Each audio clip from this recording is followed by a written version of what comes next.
Selamat malam Mbah Kung. Wah, Ya, ini melanjutkan cerita yang kemarin tentang pertemuan dengan Ibu Kanjeng Ratu Kidul. Nah, kira-kira pengalaman apa lagi yang pernah Mbah Kung alami tentang pertemuan dengan hal-hal gaib? Monggo. Assalamualaikum warahmatullahi wabarakatuh. Kalau untuk menceritakan berbagai pengalaman memang banyak, karena saya sendiri terus terang saja saya itu jarang makan nasi dan makan apa adanya saja. Yang ada ya saya makan, kalau nggak ada ya nggak makan. Pokoknya makan itu seadanya, saya ketemunya, saya ketemu sate ya makan sate, tapi nasi itu jarang sekali, kecuali saya ke tempat anak saya gitu seringkali makan. Karena apa? Kalau saya tuh makan itu ngantuk rasanya, entah siang, entah sore, entah malam, habis bangun tidur makan ngantuk lagi.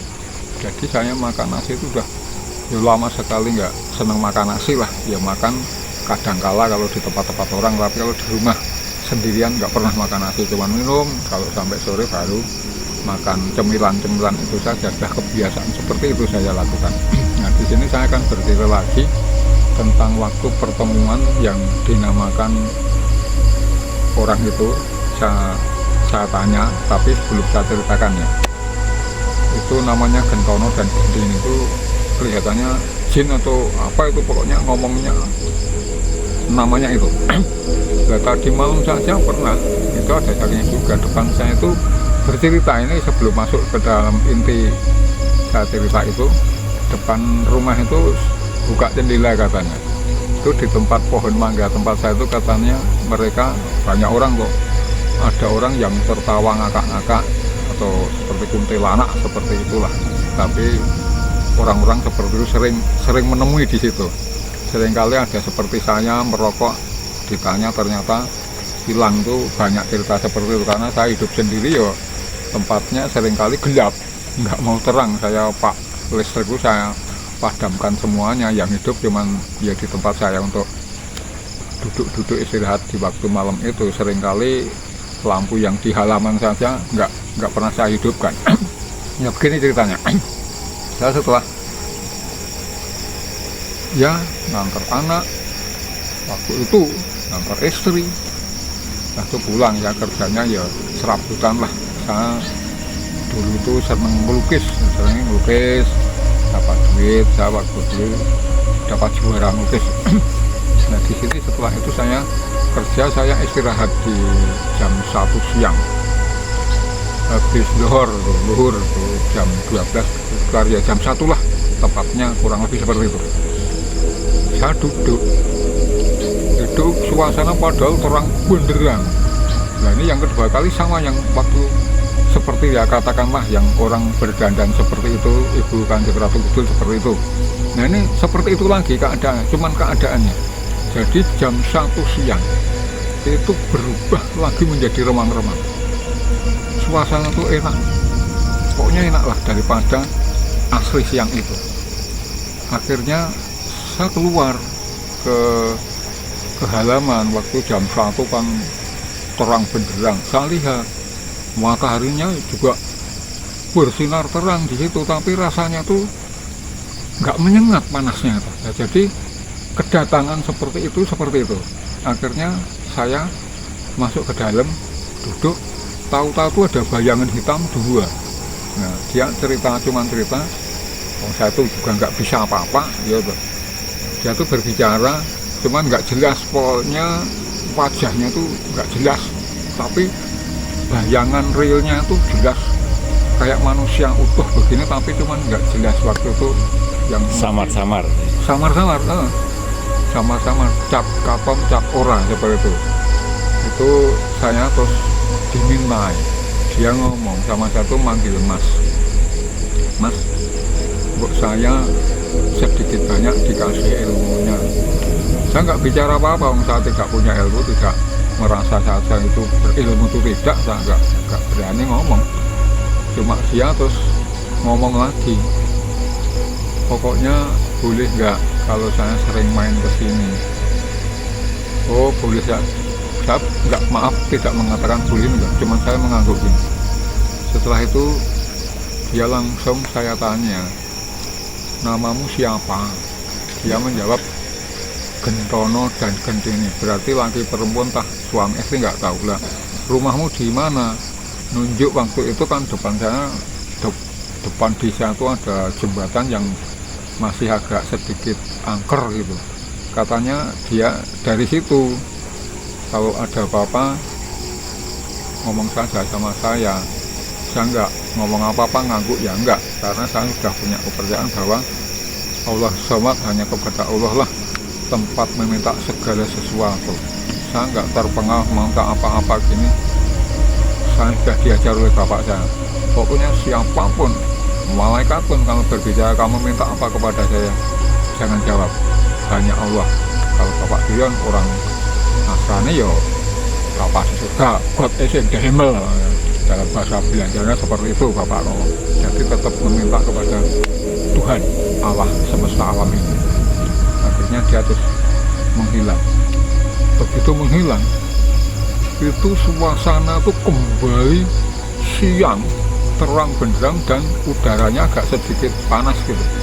Jadi baru ditemui ditemui orang-orang atau sebangsa gaib-gaib itu, manusia-manusia gaib seperti itu. Suasana enak. Sekarang saya bisa merasakan.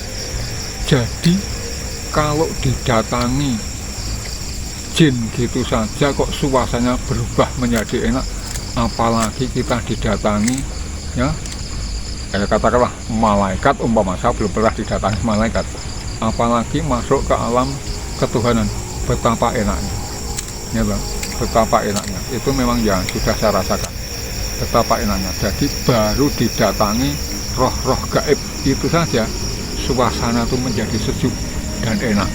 Rasanya itu berbeda dengan asli, siang itu agak panas. Nah di situ setelah berlangsung lama itu setiap malam itu bukan saya yang merasakan, keluarga pulang tidur dekat kamar mandi, ada kamar di situ kan doa malam. Kata kakak saya perempuan yang dari Jakarta pulang, setiap kakak saya pulang tuh pada ngomong kok ada orang mandi di situ, gebiar-gebiur, tapi setelah dilihat nggak ada. Memang tempat saya tuh agak sedikit aneh, kata orang-orang di itu ya, seringkali ada yang tadi cerita ketemu itu orang yang ngakak-ngakak seperti itu. Jadi kakak saya bilang begitu, Pak, iya. Dan bukan itu ya, setiap tamu saya, teman yang datang tidur ke situ, ada yang diganggu juga. Tapi kalau itu memang sudah pernah ke situ, atau saudara saya, cuman dia mandi.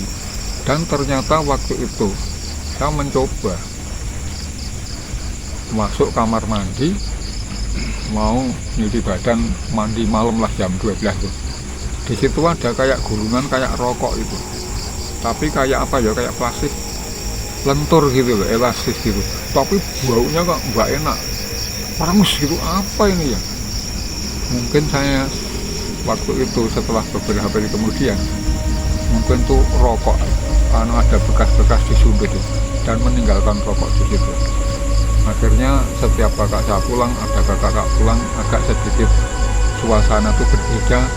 Akhirnya saya ngomong waktu malam ya, kita semedi lah, kalau kesini jangan lagi kesini aja, kalau kesini membuat keluarga saja agak ketakutan, soalnya menimbulkan suara-suara tapi nggak ada barang-barang yang dilihat, pada takut. Akhirnya mereka beberapa hari, beberapa bulan, sampai hari ini juga itu tidak pernah mengadakan gerakan-gerakan seperti itu. Jadi suasananya itu sudah menjadi tidak seperti dulu lagi, karena memang mungkin ya saya itu ada, setelah saya baca-baca YouTube sekarang ini, wah siapa yang punya huruf M di tangan kanannya begini, tangan kirinya begini, kalau dua-duanya begini ya, masalah untuk menuju ke ritual ke gaib itu agak punya kemampuan seperti itu dalam bidang pokoknya penyembuhan di era zaman baru seperti ini kan butuh orang-orang spiritual. The Dark Age of Healing Art, tapi penyembuhan di alam-alam di abad-abad kegelapan itu memang perlu orang-orang yang menjadi ya tahu tentang ilmu-ilmu spiritual.